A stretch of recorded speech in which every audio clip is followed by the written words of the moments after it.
It's So, right here. good evening, everyone.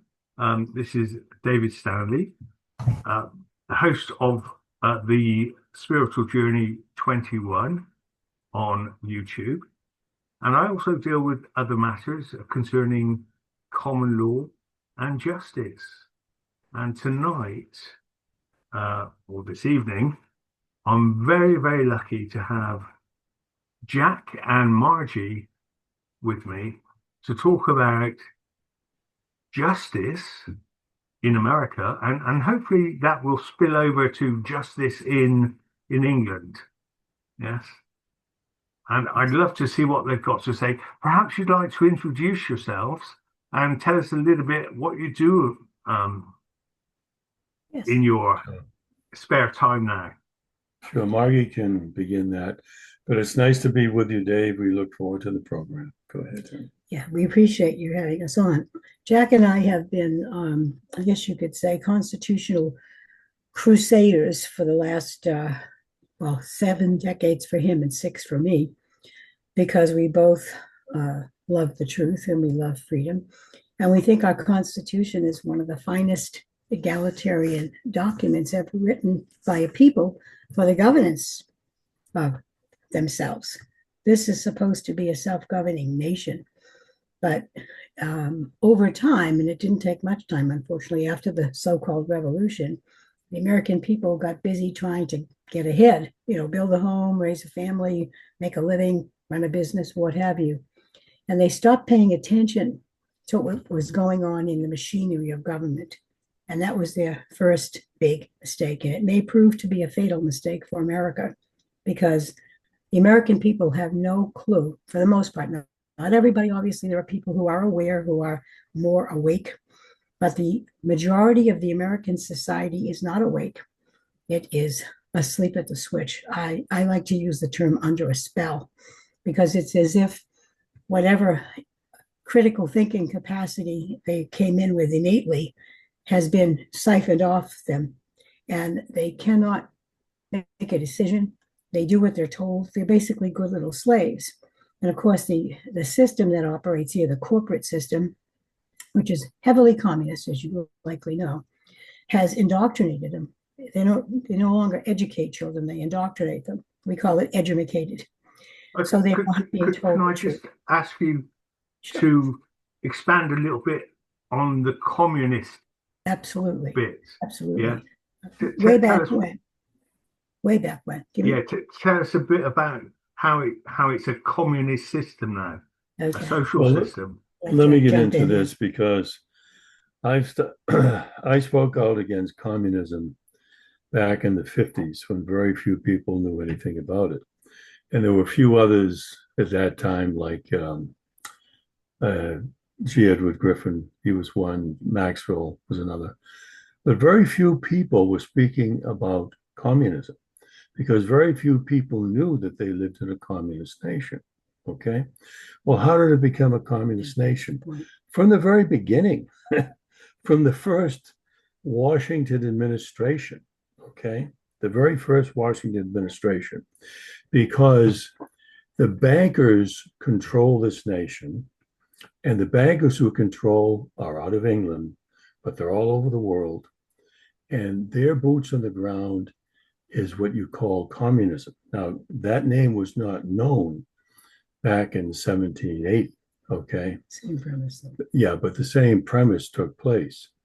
Now, when Marx and Engels wrote their Communist Manifesto and Das Kapital in the 1840s and 1850s, we had a massive amount of communism in this country that came in through communist Jews in Europe. They infiltrated this nation, and they were brought in by our own government to destroy our own nation. The American government destroys the nation for the benefit of the corporation that owns the nation. We can get into that later. I know you and Sandy spoke about that a little bit. So when they infiltrated, and they infiltrated with money because their backers were the bankers, okay? In other words, communism and banking, two sides of the same coin, just flip it, okay? Yeah. One depends upon the other, and they all help each other. The communists infiltrated everything they possibly could: corporations, businesses, law, education, government, Medicine, universities, everything. medicine, everything, right across the board, especially media. Mhm. Okay. And they started training the dull-witted Americans, and they are. I hate to say it, I'm an American, but the American people are dull-witted. They're not very bright at all. Now, as Margy said, there are exceptions to the rule. There are always exceptions to the rule, but we're talking about the society. It's stupid, okay?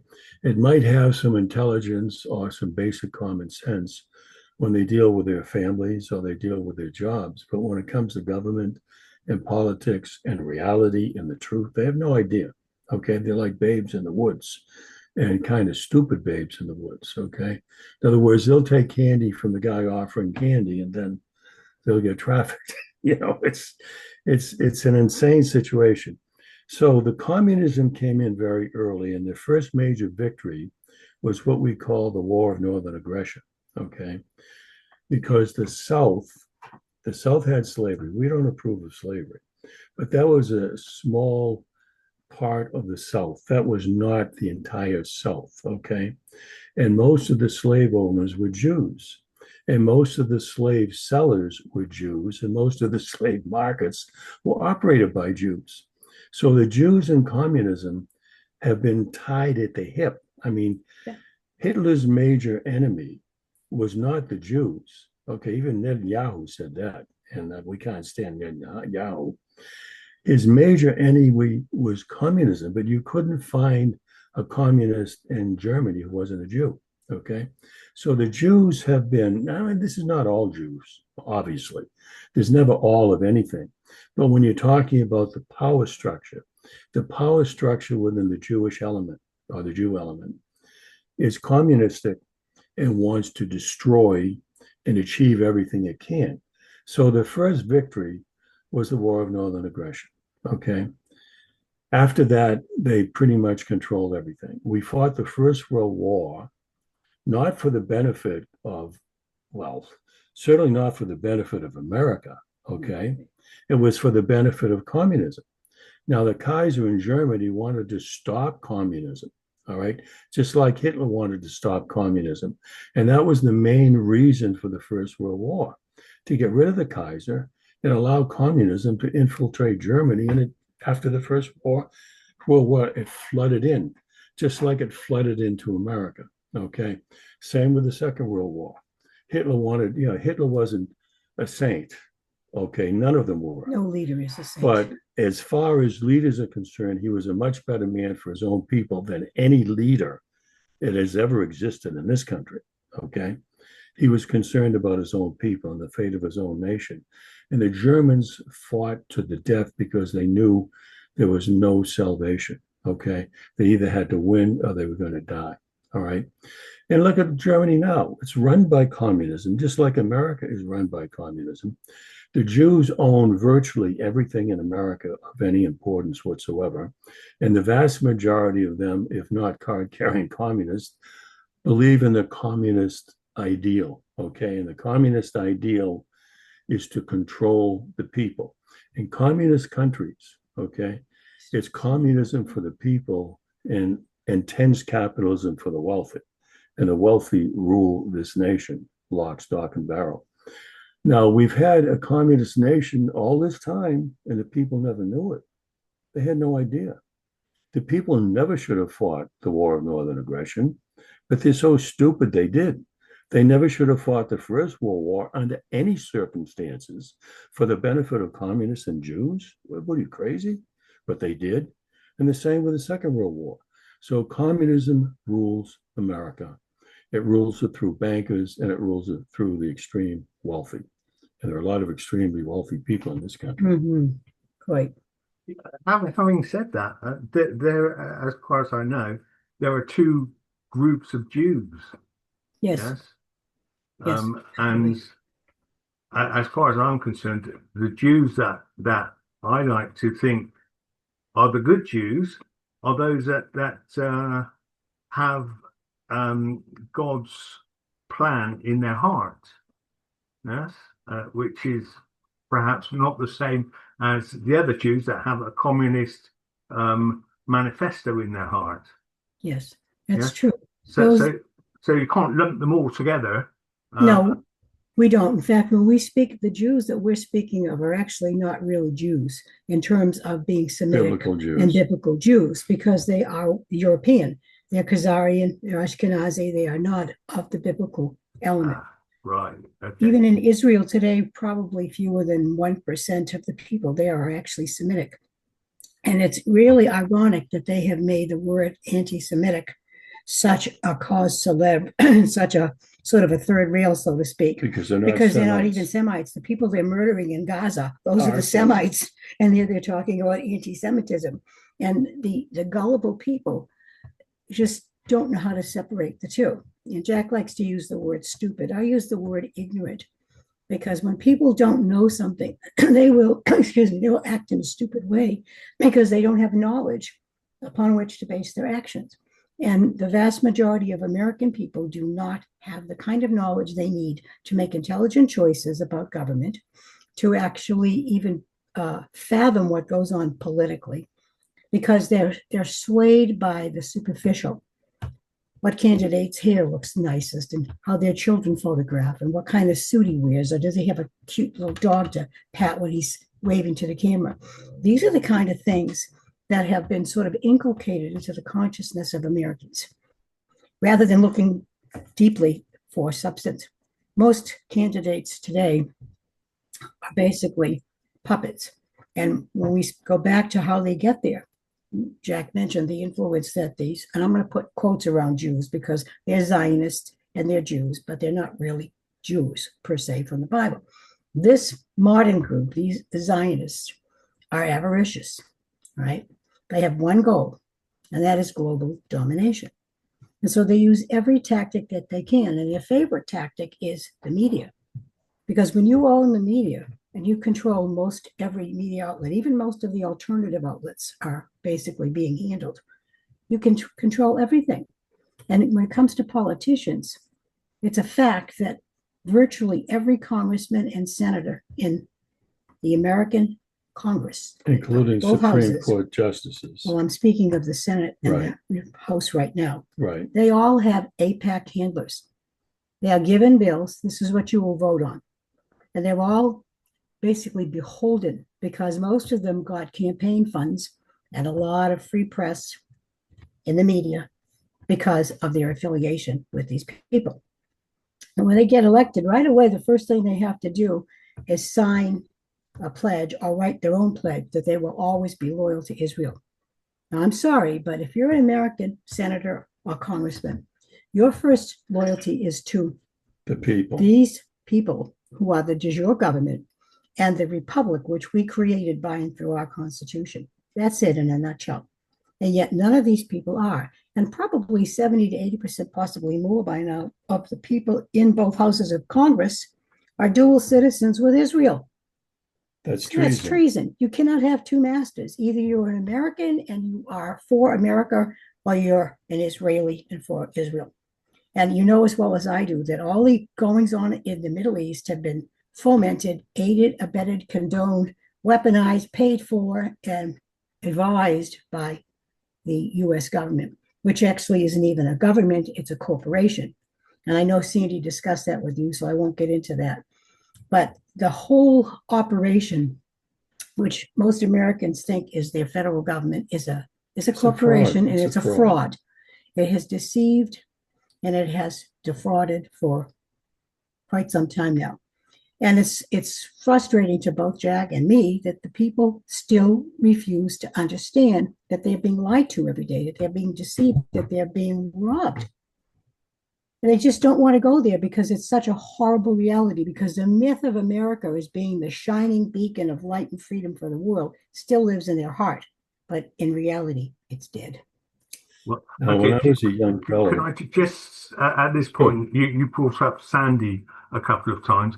I just want to tell people who are watching this that I will put a link under this video in the description box, a link for the Sandy video, which I did sometime last year.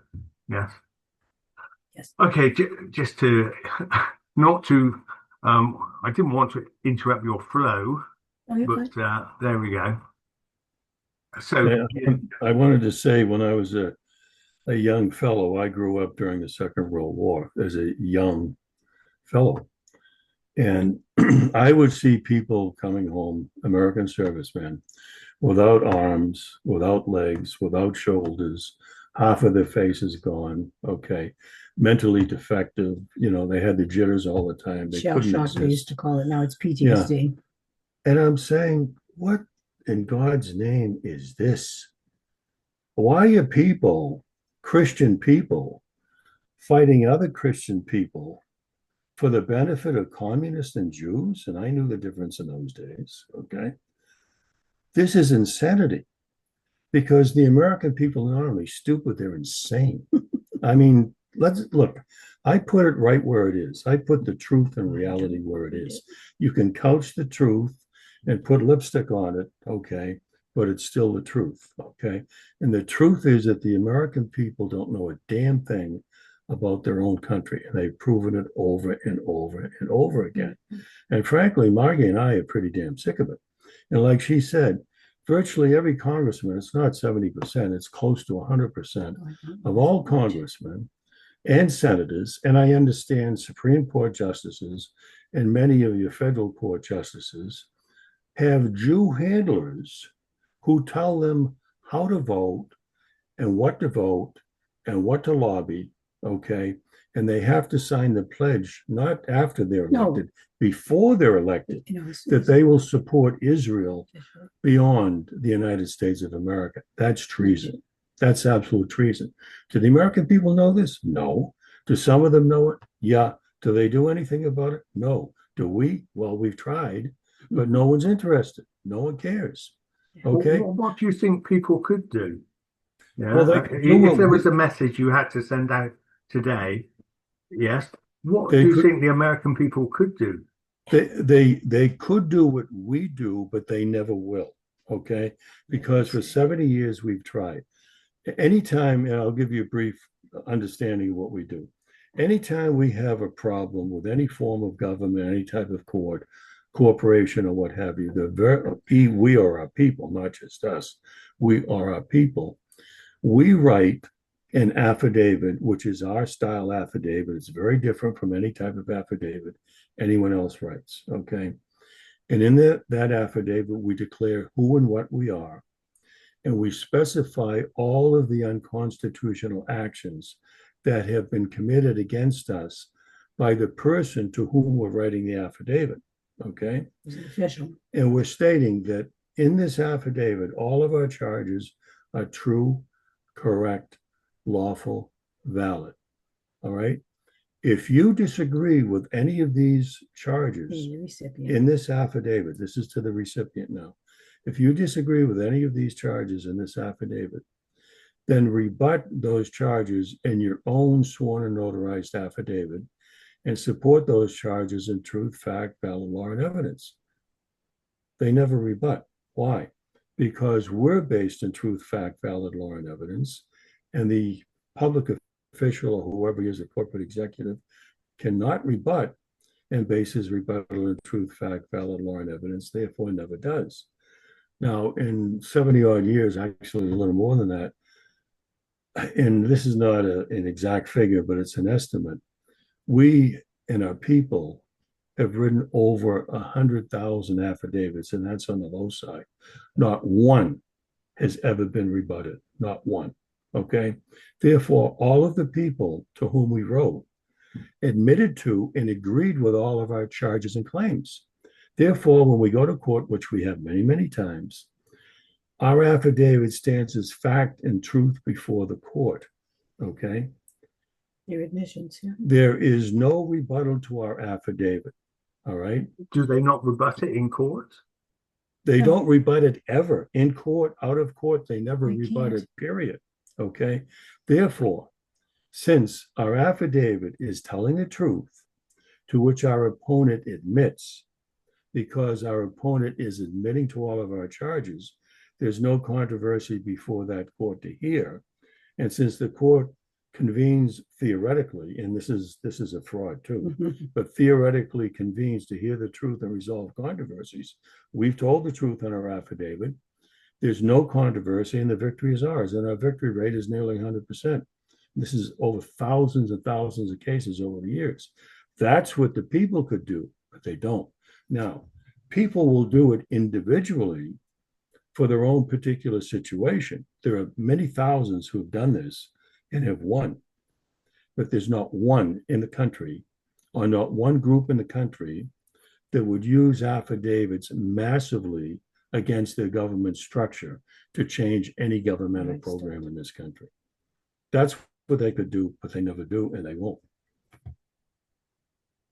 Right. So if groups of Americans did get together, with the truth, armed with the truth and affidavits, they could change government policies. Is this what you're saying? Let me interject here.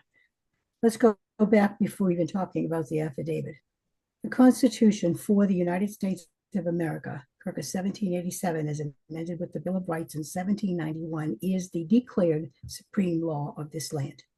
It supersedes any other lesser law, including federal and state statutes, county ordinances, local ordinances, etc. It's the top banana, so to speak. That Constitution, in Article 6, Clauses 2 and 3, requires that all public and judicial officials and police officers and sheriffs take an oath, swear or affirm an oath to uphold and support this Constitution. And they are mandated to uphold that Constitution superior to any other lesser law. They are literally bound by that oath to the Constitution. They give the oath in exchange for the public trust.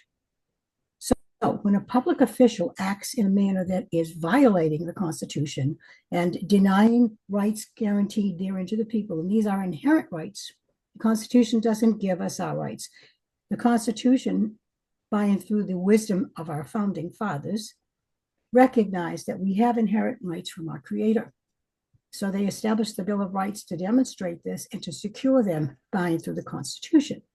Now, when a public official makes the mistake of violating the Constitution, he immediately purges his oath, and that perjury of oath vacates his office and forfeits any benefits that he has from that office, including salary and pension. All right, he's unfit to hold public office, and he's constitutionally prohibited from receiving public funds.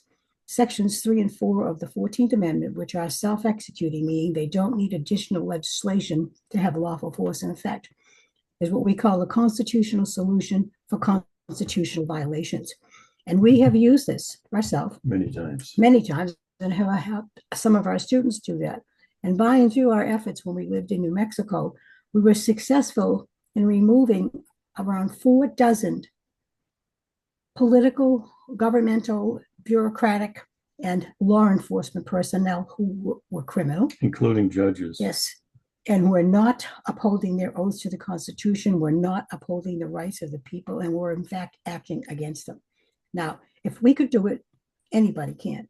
All we've done is apply the Constitution. And a lot of people talk about the Constitution, but they don't know it. They don't understand it. And another thing that the American people are really woefully unaware of is the fact that government does not have blanket authority. It cannot do whatever it wants to do whenever it wants to. The Constitution imposes strict limitations upon the actions of all government officials. And when they step outside of those limitations, they perjure their oath, they vacate their office, they're rogues and renegades, and they can be immediately removed. The problem is that over time, even the public officials and say the sheriffs who were more inclined to support the people and less inclined to go along with the corruption and the machinery of government have been bribed, blackmailed, and coerced into following. And it's usually because of money. For instance, the sheriffs in this country, they're supposed to be, their first duty is to the people and the Constitution, not to the state per se. They have the authority to overrule any other form of law enforcement that attempts to come into the state. Yet very, very few of them ever speak of this or do any of this. They're giving traffic tickets out. They're kicking people out of their homes who have been unlawfully foreclosed upon. They're doing a lot of things that do not comport with the Constitution. And yet the people just go along to get along. They don't understand their rights, and they don't understand the severe limits the Constitution imposes on all public officials. So what we've tried to do over the past many, many decades is educate the people. These are your rights. They're God-given. They didn't give them to you. They're inherent. They can't take them away from you. It's like your breath. It's part of you. It's who you are. And they only have this much authority. So you have to keep them in their constitutional box. And if they don't stay in the box, then you remove them and you punish them accordingly. Because when we go against the Constitution, that's sedition, that's insurrection, and it's treason. And that's punishable by death. And that's what the main frame of the structure of government, federally, state, county, and even now locally, thanks to Agenda 21 and Agenda 30, all of these people are traitors. All of them. Agenda 30. Yes, 2030. You must be familiar with that. The United Nations. The 23, I know the 2021 and the 2031. Yeah, 2030. I'm not so familiar with the 2023, but no, there's a lot out there. There's a lot. Not 2023, 2021 and 2030. There's two parts to that agenda plan.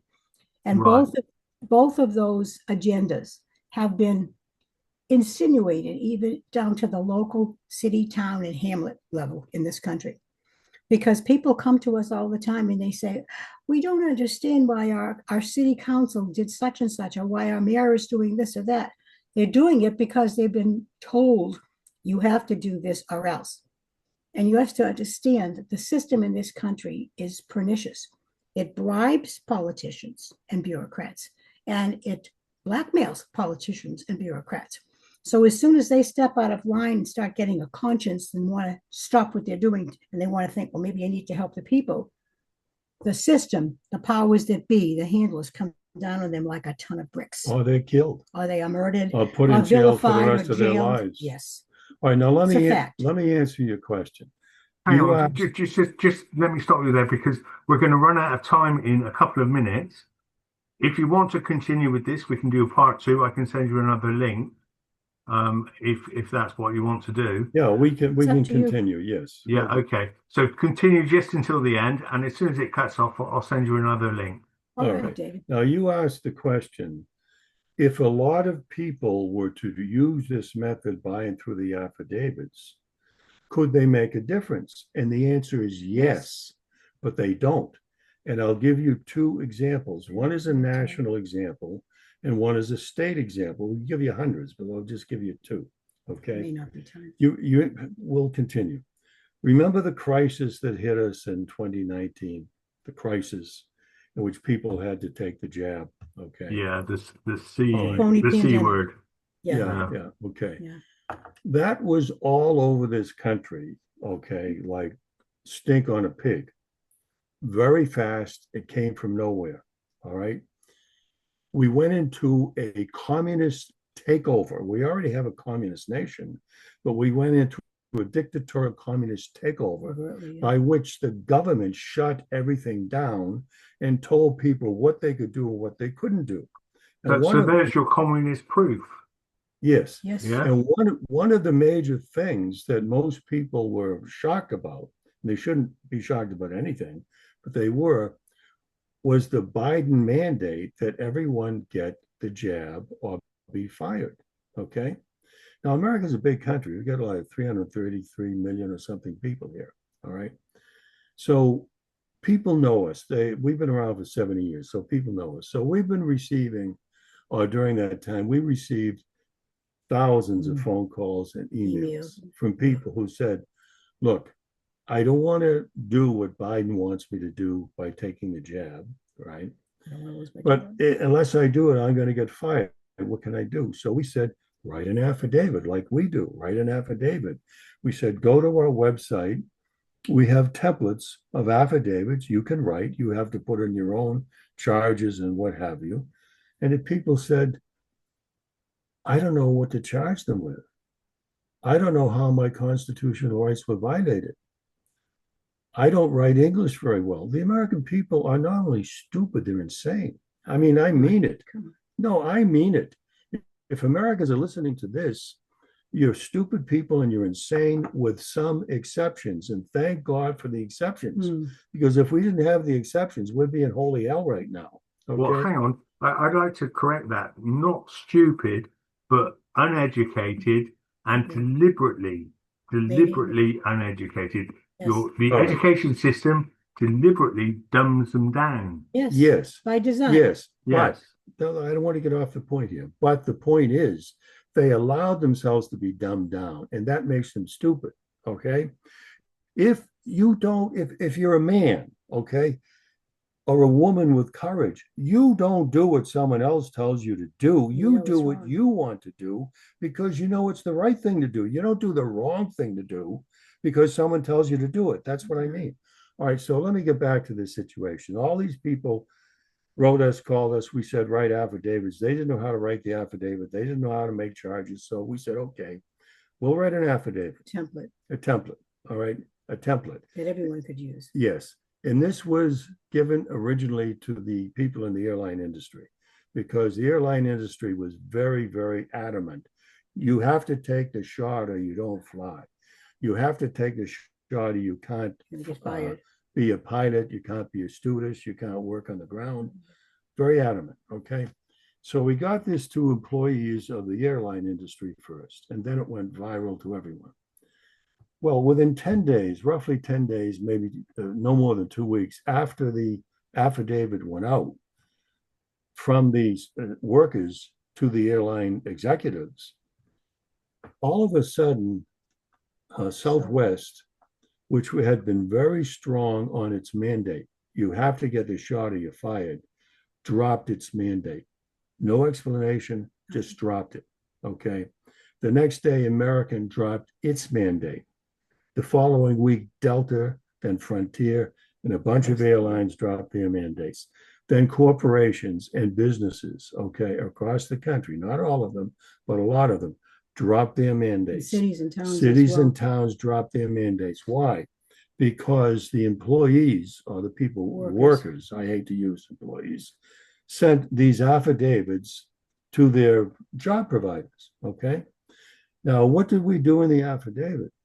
We put the liability on the job provider so that if the job provider is obeying an unconstitutional mandate sponsored by a communist dictatorial president named Biden, who's an idiot. I mean, he's the number one idiot, okay, that demands people take that shot or lose their job. If in fact the people who take the shot because of the threat that the company is putting upon them, if those people die or they're permanently injured, the liability is on the company, not on the government, on the company. Okay. Now, I was in corporations for a long time, off and on. I hated them.